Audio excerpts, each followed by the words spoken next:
3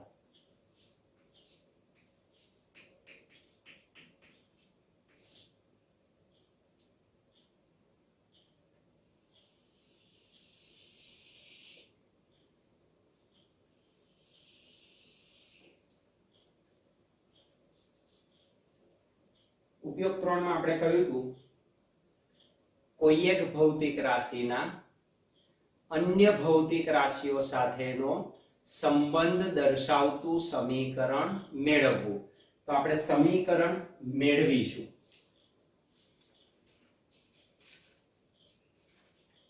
તે પ્રશ્ન આપણે પહેલો નોંધી દઈએ.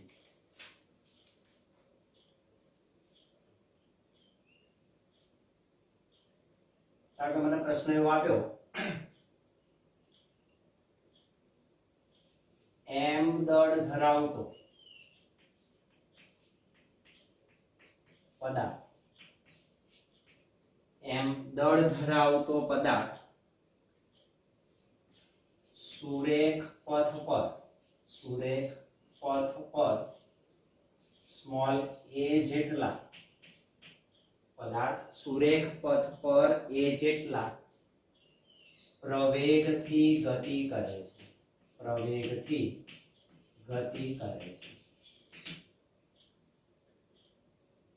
આ માટે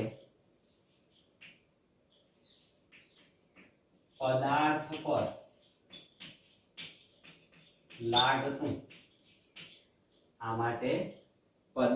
પર લાગતું બળ F હોય.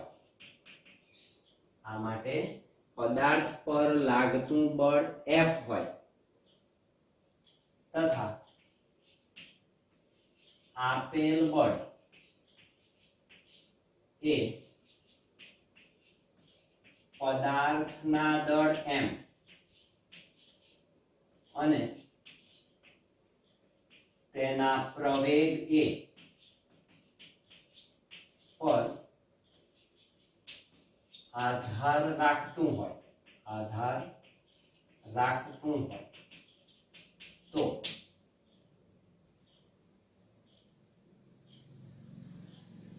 પારિમાણિક વિશ્લેષણની રીતે બળનું સૂત્ર આપણે તારવીશું. પારિમાણિક વિશ્લેષણની રીતે પદાર્થ પર લાગતા બળ નું સૂત્ર તારવું. તારવણી કરવાની છે. આ રીતનો મને ધારો કે પ્રશ્ન આપ્યો છે તો શું કરીશું ઉપયોગ 3 માં? એક બે પોઈન્ટર્સ તમારે ધ્યાન રાખવાના છે. બહુ સરળતાથી શીખી લો પહેલા, પછી તમે જાતે ટ્રાય કરી શકો. તો એને આપણે શીખીને સમજી લઈએ. પહેલા જો શું કરવાનું તે સૌથી પહેલું શોધી કાઢવાનું તમારે કોનું સૂત્ર લાવવું છે. તો મને કહી દીધું છે બળનું સૂત્ર લાવવાનું છે. તો બળનું જે સૂત્ર લાવવાનું છે એને હું અહીં લખી દઉં F. બીજી બાબત શોધી કાઢવાની કે જેનું સૂત્ર તમારે લાવવાનું છે એ ભૌતિક રાશિ કઈ કઈ બાબતો પર આધારિત છે, એ અન્ય કઈ ભૌતિક રાશિઓ પર આધારિત છે. તો આખી કથામાં તમને અહીં આપેલું જ છે આપેલ બળ એ પદાર્થના દળ m અને તેના પ્રવેગ a પર આધાર રાખે છે. એટલે બે રાશિ પર ડિપેન્ડન્ટ છે, દળ અને પ્રવેગ. તો અહીં મેં લખી દીધો દળ અને અહીં લખી દીધો પ્રવેગ. બસ કામ પતી ગયું. હવે રકમની કોઈ જરૂર નથી. કોનું સૂત્ર લાવવું છે? બળનું. કોના ઉપર આધારિત છે શોધી કાઢવાનું. તો બે ભૌતિક રાશિઓ પર આધારિત છે, દળ અને પ્રવેગ.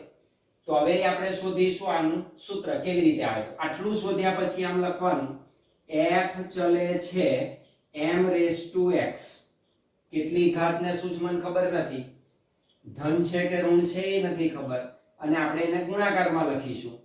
Same way is proportional to a⁻y.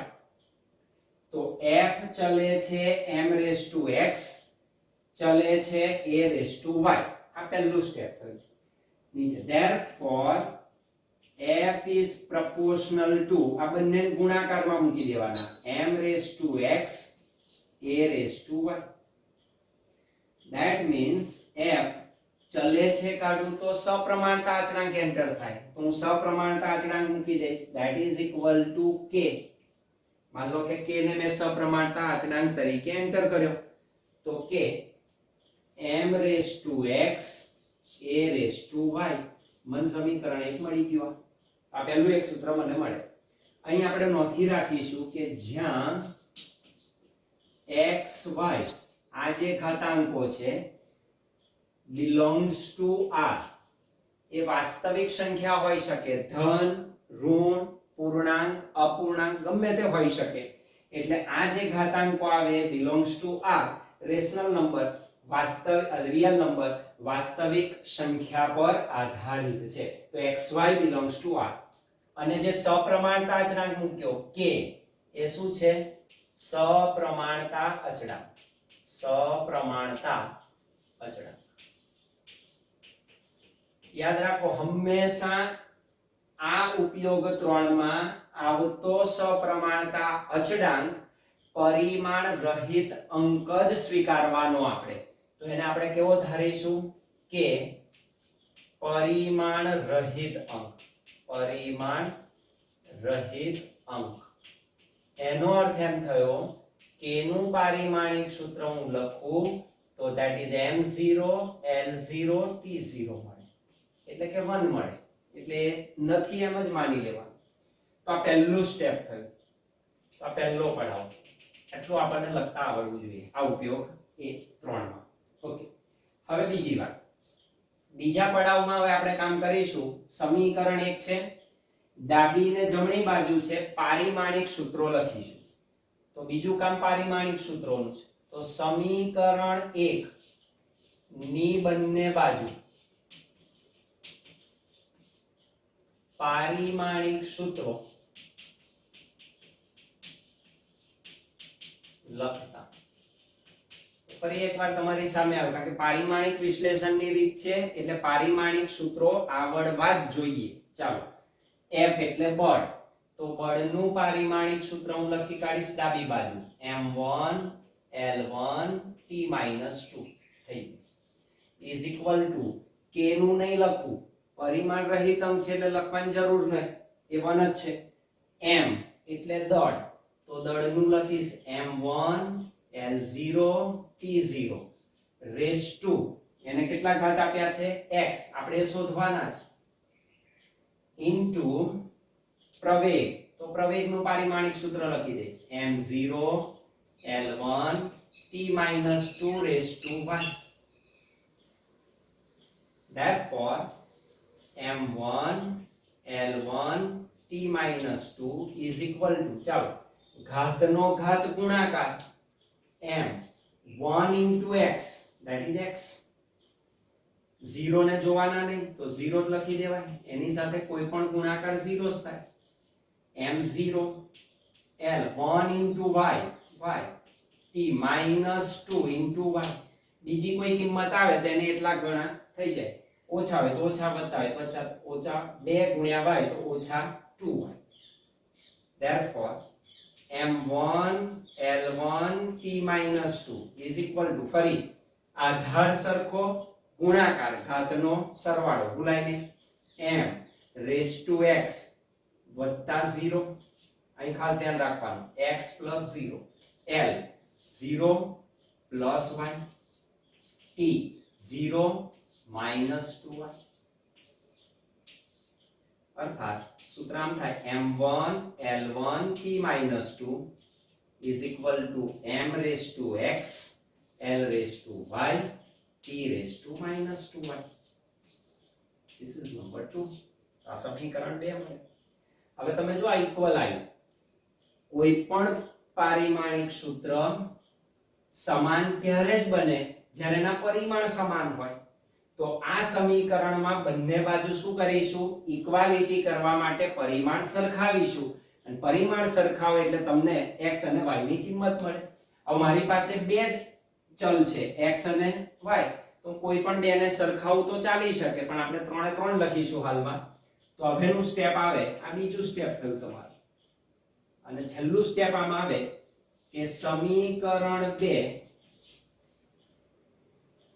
માં પરિમાણ સરખાવતા પરિમાણ એટલે ઘાતાંક એકમોના પરિમાણ સરખાવતા તો સરખાવી દઈએ જો m નું પરિમાણ x છે આ બાજુ m નું પરિમાણ 1 છે ઇક્વલ x બરાબર 1 હોય તો જ સરખું થાય તો મને x મળી ગયો ચાલો l નું પરિમાણ y છે l નું પરિમાણ 1 છે ઇક્વલ તો y પણ મને મળી ગયો ઇઝ ઈઝી આ પણ લખી દે આમ તો જવાબ આવી ગયા બંને પણ આ પણ ચેક કરી લઈએ t નું પરિમાણ -2y છે t નું પરિમાણ -2 છે ઇક્વલ ઓછા ઓછા વત્તા થાય તો 2y બરાબર 2 થયો 2 ને લાભો મારો છેદમાં જાય તો 2/2 that is 1 that means y is equal to 1 જે તમને મળી ચૂક્યો છે જુદો ના આવે તો x અને y ના શું મળી ગયા મને મૂલ્યો બસ આ મૂલ્યો અહીં મૂકી દો મને મારું સૂત્ર મળી જાય તો સમીકરણ 1 માં x અને y ની કિંમતો મૂકતા એની કિંમતો મૂકી દે સમીકરણ 1 માં તો f બરાબર k m raised to x એટલે 1 a raised to y એટલે 1 કોઈ પણ ની ઘાત 1 આપણે લખતા નથી તો that means f નું સૂત્ર થાય k m a આવું પણ ચાલે અથવા equal to k એટલે ચલે છે તો હું સૂત્ર આમ પણ લખી શકું f ચલે છે એમ આમ પણ ચાલે પણ મહદ અંશે મને k નું પ્રાયોગિક મૂલ્ય આપી દેશે આપણે ના શોધી શકીએ આપી દીધેલું હોય તો લખી શકાય અથવા જો મને કહી દીધું હોય કે પ્રાયોગિક રીતે રકમમાં જ કહી દે પ્રાયોગિક રીતે k બરાબર 1 લેતા અહીં રકમમાં મને કહી દીધું હોય કે k બરાબર 1 લો તો લઈ લેવાનું નહીતર આ રીતે લખાય જો k બરાબર 1 લઈએ તો સૂત્ર થાય f બરાબર k ની જગ્યાએ 1 m a તમે આ સૂત્રને સારી રીતે ઓળખો છો જે ન્યૂટનનો ગતિનો બીજો નિયમ દર્શાવે તો f બરાબર m a સમીકરણ આપણને પ્રાપ્ત થાય તો આમ આપણને જરૂરી બળનું સૂત્ર મળ્યું જે દળ અને પ્રવેગ વચ્ચેનો સંબંધ દર્શાવે that is f is equal to m a તો આ ઉપયોગ 3 થયો તમારો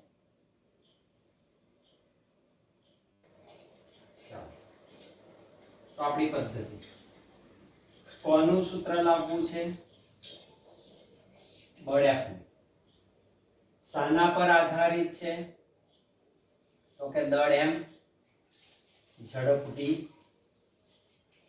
સમય t આ ત્રણ ઉપર એ આધારિત છે દળ ઝડપ અને સમય પર આધારિત છે તો એના માટેનું મારે સૂત્ર લાવવું છે તો જેનું સૂત્ર લાવવાનું છે એ અહીં લખી દો લાગતું બળ F ત્રણ રાશિઓ જેના પર આધારિત છે અહીં લખી દો m v t આના ક્રમનું મહત્વ નથી તમે ગમે તે ક્રમ લખી શકો ચલે છે m raised to x v raised to y t raised to z તો ઘાતાંક આપી દીધા f ચલે છે m raised to x is proportional to v raised to y is proportional to t raised to z therefore f is proportional to m raised to x v raised to y t raised to z that is f is equal to સપ્રમાણતા અચળાંક આપણે દૂર કરીએ તો k ને enter કરીએ k m raised to x v raised to y t raised to z that is number 1 જ્યાં x y z belongs to r વાસ્તવિક સંખ્યાઓ છે k સપ્રમાણતા અચળાંક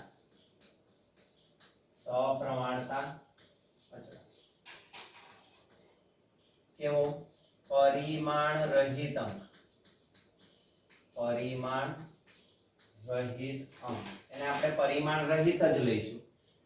that is k નું પારિમાણિક સૂત્ર બરાબર m0 l0 t0. આ પહેલો પડાવ, આટલું ક્લિયર હોવું. સારું, હવે સમીકરણ 1 ની બંને બાજુ આપણે પારિમાણિક સૂત્રો દર્શાવી શકીએ. તો સમીકરણ 1 ની બંને બાજુ પારિમાણિક સૂત્રો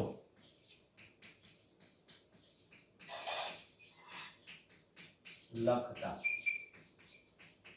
તો પારિમાણિક સૂત્રો આપણે દર્શાવી શકીએ. બળ F છે, બળ છે, તો બળનું પારિમાણિક સૂત્ર m1 l1 t-2. એનું પારિમાણિક સૂત્ર is equal to k છે, આપણે k ને નથી લેતા કારણ કે એ પરિમાણ રહિત અંક છે. m એટલે દળ, તો દળનું પારિમાણિક સૂત્ર થાય m1 l0 t0 ને ઘાત આપી દેવાની કેટલી x ઇન્ટુ v એટલે વેગ અથવા ઝડપ, ઝડપનું પારિમાણિક સૂત્ર m0 l1 t-1 rays two y, એની ઘાત y છે, અને t એટલે સમય into m0 l0 t1 rays two z. તો દરેકના પારિમાણિક સૂત્રો લખી એને એના ઘાતાંક આપી દેવાય. that is m1 l1 t-2 is equal to, ચાલો ઘાતાંક જોડે ગુણાય 1 into x એટલે x 0 તો 0 જ લખી દેવાના એટલે એને કોઈ પ્રોબ્લેમ નહીં.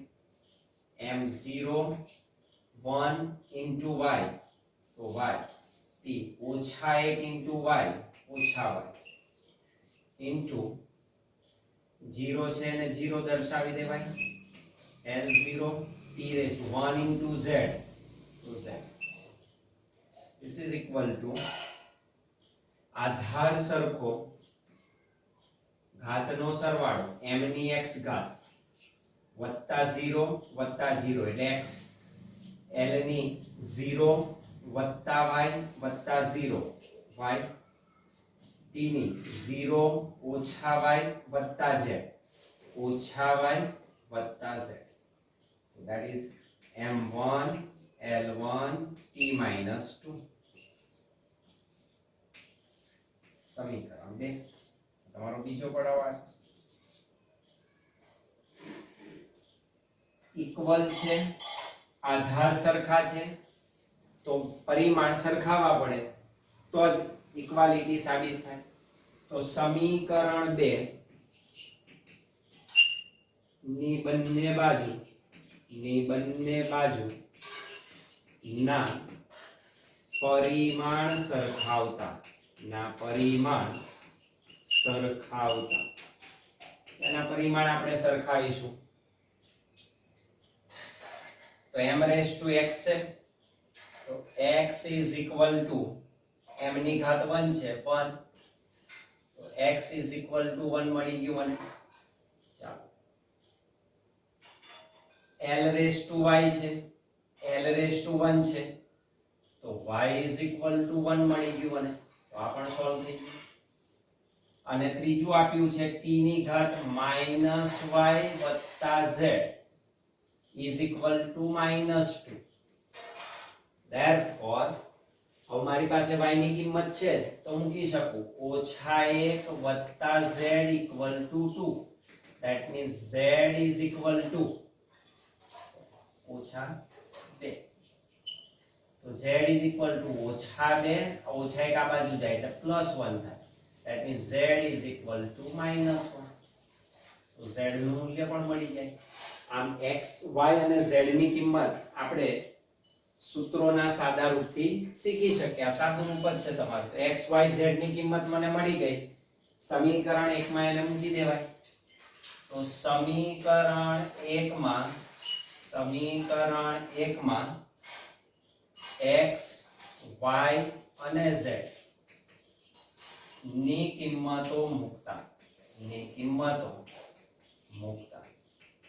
તો x y z ની કિંમત મૂકી દઈએ તો શું લખી શકાય that f is equal to k m raised to x એટલે 1 v raised to y એટલે 1 t raised to z એટલે -1 કોઈ પણની માઈનસ ઘાત એટલે એને છેદમાં લખવાના આપણે તો આને લખાય f બરાબર k m v છેદમાં t m v upon t મને કે આપી દીધું છે કે જ્યાં k બરાબર 1 therefore f is equal to m v upon t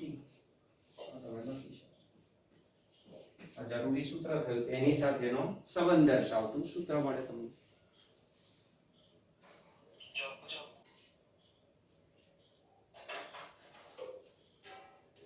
તો અહીં આપણને આપ્યું છે r ત્રિજ્યા ધરાવતા એક વર્તુળાકાર માર્ગ પર એક મંકોડો v જેટલી ઝડપથી ગતિ કરે છે તેના પર વર્તુળના કેન્દ્ર તરફ કેન્દ્રગામી બળ Fc લાગે છે જે તેના દળ m ઝડપ v અને વર્તુળ માર્ગની ત્રિજ્યા r પર આધારિત હોય તો કેન્દ્રગામી બળનું આપણે સૂત્ર તારવવું છે ફરી એવી જ આપણી પ્રક્રિયા કોનું સૂત્ર લાવવું છે કેન્દ્રગામી બળનું કોના ઉપર ડિપેન્ડન્ટ છે કે દળ વેગ અને ત્રિજ્યા તો આપણે સૂત્ર લાવવું છે કેન્દ્રગામી બળનું Fc ત્રણ બાબતો પર આધારિત છે દળ વેગ અંતર અથવા ત્રિજ્યા is proportional to m raised to x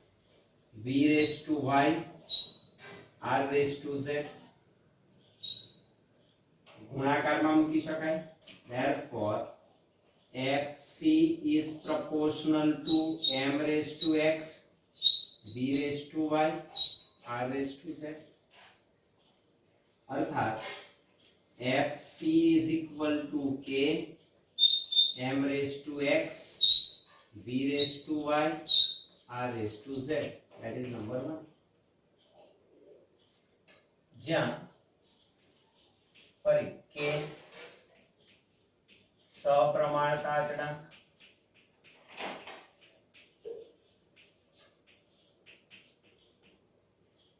પરિમાણ રહિત અંક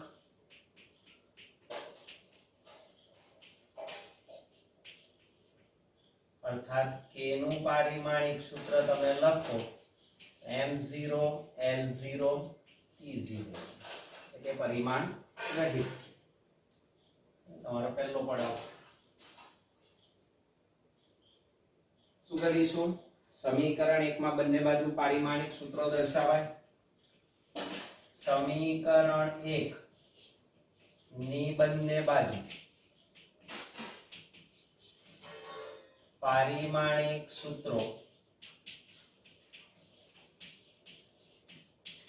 लखता पारिमाणिक सूत्रों આપણે દર્શાવીશું બંને બાજુ તો Fc કેન્દ્રગામી બળ બળનું પારિમાણિક સૂત્ર m1 l1 t-2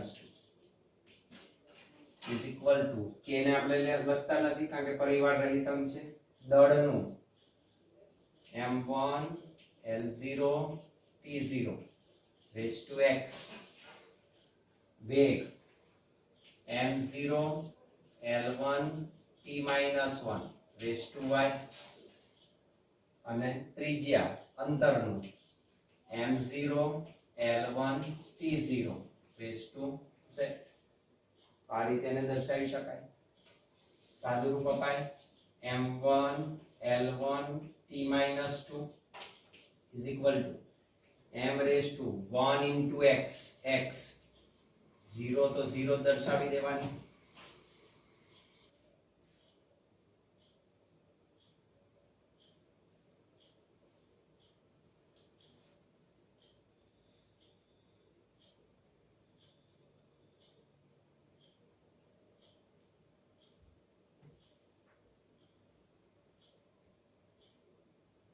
પરિસમાજ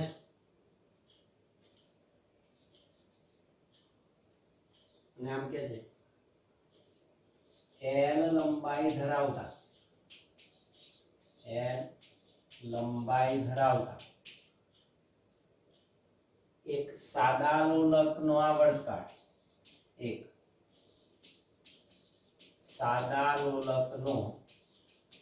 આવર્તકાળ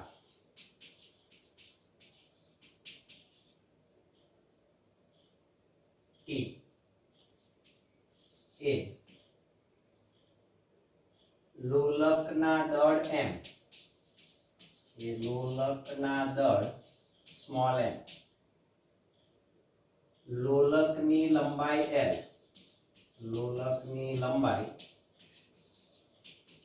L તથા ગુરુત્વ પ્રવેગ g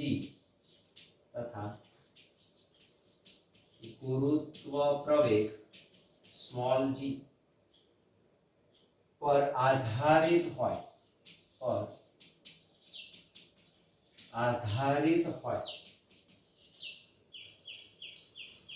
તો પારિમાણિક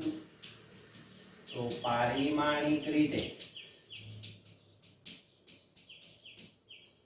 સાદા લોલકના આવર્તકાળનું સૂત્ર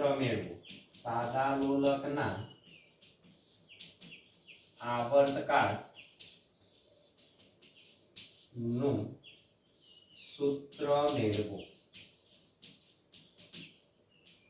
k બરાબર 2 પાઈ લો અહીં મને કહ્યું છે k બરાબર કેટલા લો 2 પાઈ ના આપે તોય ચાલે આપે તો વાંધો નહીં ના આપે તોય આપણે લખી શકીએ એને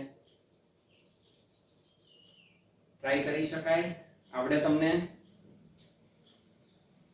જાતે લખો હું લખું જ છું પછી તમે મેચ કરી શકો બરાબર જાતે સ્ટેપ લખતા શીખો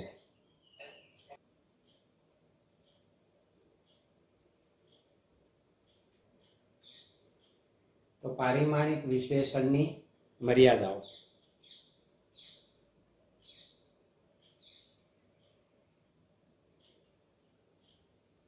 આ થઈ પારિમાણિક વિશ્લેષણની મર્યાદાઓ અને આધારે આપણે પારિમાણિક વિશ્લેષણનો ઉપયોગ કરીએ આ બધી એની લિમિટેશન્સ છે લિમિટ અંદર અત્યારે છે નહીં તમારે અલગથી અંદર મિક્સ આપેલું છે તમને ખાલી લખાઈ દીધી ખ્યાલ રહે 4 મર્યાદાઓ